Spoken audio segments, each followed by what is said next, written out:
In the last 23 years, it has not happened that the markets have corrected 4 months on a trot.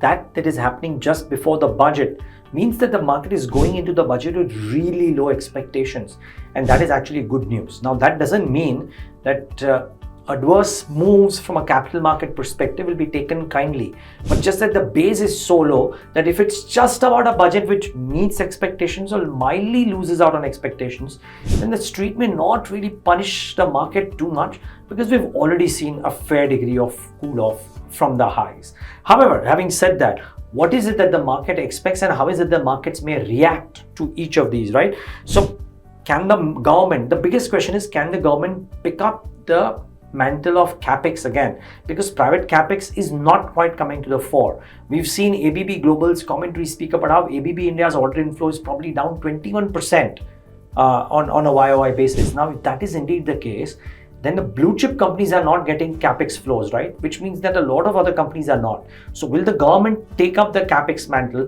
and say that the budgeted allocation of whatever the 17% growth or 11% growth, as the case may be, depending on the math, and we've done about 3% or thereabouts thus far, right, per month basis.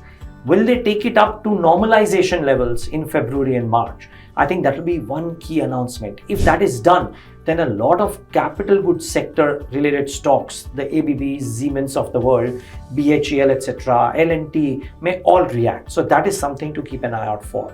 Infra spends are always the talk of town, and anything around that, I mean, that will be a natural outlay of the budget. It will come. I doubt there will be a positive surprise on that. But yeah, road construction companies would be in focus because of that. Will there be tax cuts at the lower end to spur consumption? Because we know that household debt has gone up. People are not spending as much. So will there be tax cuts to spur consumption? And if that were to happen, maybe some of the FMCG names, QSR names, etc., might spike a little bit here and there. Remember, FMCG too in the last so many quarters has not really rallied. Can the budget cause it to rally? I think it's something that one will keenly watch out for. Could there be schemes for job creating sectors? We know that there's a push on manufacturing, PLI schemes, etc. If there is a scheme for electronic components, for that example, right, then you might see stocks like Amber, Dixon, etc. do well. So that's one more bucket that you want to keep an eye out for. What's the extent of outlay for schemes for component manufacturing? So that is something to be keenly watched out for. Additional GST slab on sin and luxury goods. I mean, this government has shown the propensity to tax the rich and keep on taking those higher. Will there be additional taxes on sin and luxury goods? And could that disrupt the party for some of the cigarette makers or alcohol beverage companies as well? So I think alcohol is out from the budget purview, but on tobacco, certainly a case for the budget as well. So you want to keep an eye out for that. Fiscal deficit expected to be at 4.9 or below as a percentage of GDP, and therefore that shouldn't surprise the street too much, to be very honest. Just that, remember, the revenues for the government, tax revenues, non-tax revenues, have been lower this time, and therefore we don't know the extent of the belt tightening that the government can afford to do. There is hope that long-term capital gains tax is not tinkered with and it kept at 12.5%, because if that were to come or taken up, or even short-term capital gains tax taken up further, will certainly result in a bit of a negative sentiment for the markets for sure.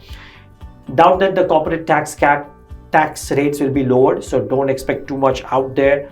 Divestment receipts, now it's very difficult for the market to believe the divestment receipts numbers because it's not quite lived up, and it's not a fault. I mean, it's not a target that the government has to meet, like a fiscal deficit target. So it's okay, but I doubt that the divestment receipt targets will be given too much of importance by the street, to be honest. I mean, it's a moving picture. It can happen wherever.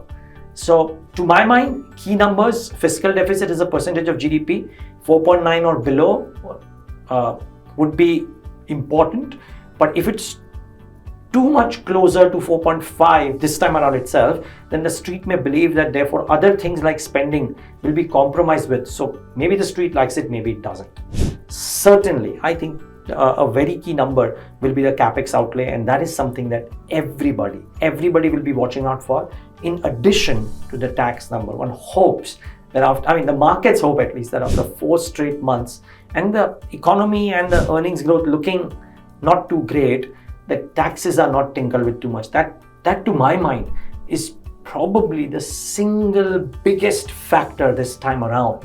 Every time there is a rumor that there will be some tax increase, and sometimes there isn't one. This time around, there are no rumors that have come in about LTCG or STCG. So I believe that, to my mind, is the single biggest factor that the street will be watching out for from a market's perspective. Make no mistake about it. No matter how good the budget might be otherwise, if capital gains tax are tinkered with, then the street will show a negative reaction on the market. So keep an eye out for that particular number for sure.